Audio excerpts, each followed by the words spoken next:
Hello friends, income tax के cases की series में आज जो केस हम लोग डिस्कस करेंगे वो सेक्शन 148 की प्रोसीडिंग्स को लेकर के है। सेक्शन 148 में काफी बड़ा बदलाव 2021 के अंदर किया गया। उससे पहले जो रीअसेसमेंट का मेन बेसिस था रीजन टू बिलीव, उसको एक तरीके से रिप्लेस करके information that suggested to the escapement of income के द्वारा रिप्लेस करने की कोशिश की गई। लेकिन जिस तरीके के डिसीजंस कोर्ट्स के द्वारा आ रहे हैं, कहीं ना कहीं उनसे ये इंप्रेशन सामने आता है कि अभी भी 148 की असेसमेंट करने के लिए असेसिंग ऑफिसर के पास रीजन टू बिलीव होना जरूरी है, क्योंकि जो आधार रखा जाता है सेक्शन 148 के नोटिस को भेजने का, वो information that suggested to the escapement of income रखा जाता है। वो इंफॉर्मेशन कहां से डिपार्टमेंट को मिलेगी? जनरली इनसाइट पोर्टल को बेसिस माना जाता है। तो ऐसी परिस्थिति के अंदर इंफॉर्मेशन की डेफिनेशन में क्या क्या आएगा, उसके लिए एक्सप्लेनेशन टू सेक्शन 148 बहुत जरूरी है। इसी चीज को एक बहुत important case Bombay high court का जजमेंट है Hasmukh estate private limited versus assistant commissioner of income tax and others में सामने आया। केस 459 आईटीआर पेज नंबर 524 पर रिपोर्ट हुआ मैटर बॉम्बे हाई कोर्ट ने डिसाइड किया और इस केस का जजमेंट 8 नवंबर 2023 को आया। असेसी के केस में असेसी ने एक अपनी प्रॉपर्टी बेची। प्रॉपर्टी बेचने का जो एग्रीमेंट टू सेल हुआ वो 18 करोड़ रुपए में हुआ।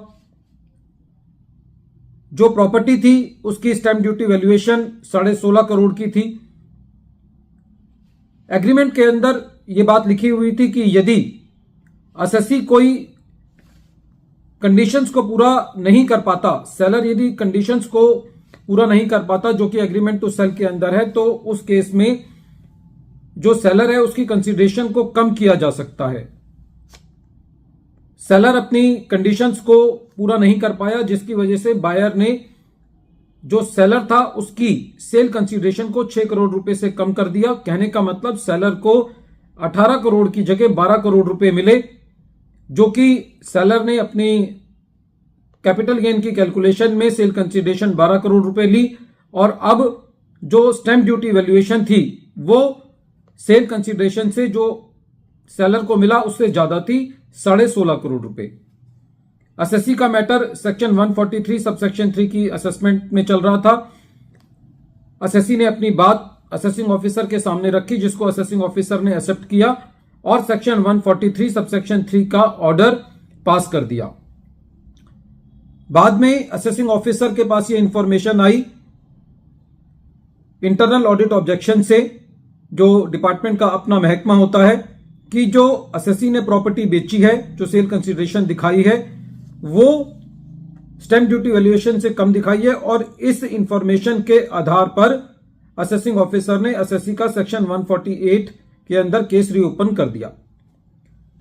असेसी इस 148 के नोटिस के अगेंस्ट रिट में गया। असेसी का यह कहना था कि सबसे पहले एक्सप्लेनेशन 1 टू सेक्शन 148 के अंदर जो इंफॉर्मेशन की डेफिनेशन दी हुई है वो ये दी हुई है कि यदि असेसिंग ऑफिसर को कंट्रोलर एंड ऑडिटर जनरल से कोई इंफॉर्मेशन मिलती है तो वो इंफॉर्मेशन मानी जाएगी, लेकिन यदि उसके अलावा कोई और ऑडिट ऑब्जेक्शन डिपार्टमेंट का होता है तो वो उसमें कवर नहीं होगा। ये चीज कोर्ट ने इस केस में कही।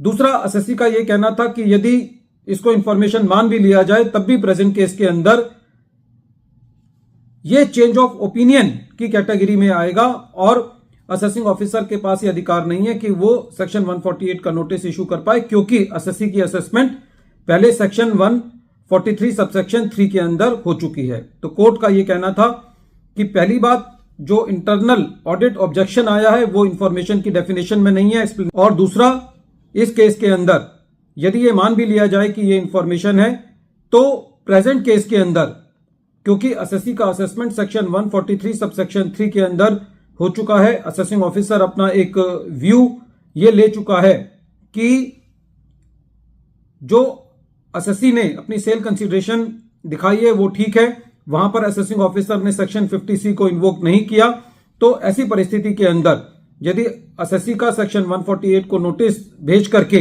उसका 50C के अंदर केस को रीओपन किया जाता है, तो ये प्योरली एक चेंज ऑफ ओपिनियन है जो कि लॉ के अंदर अलाउ नहीं है। वीडियो के अंत में एक बार फिर मैं केस का नाम रिपीट कर रहा हूं। केस का नाम है Hasmukh estate private limited versus assistant commissioner of income tax and others, और ये केस 459 ITR पेज नंबर 524 पर रिपोर्ट हुआ। मैटर बॉम्बे हाई कोर्ट ने डिसाइड किया और इस केस का जजमेंट 8 नवंबर 2023 को आया।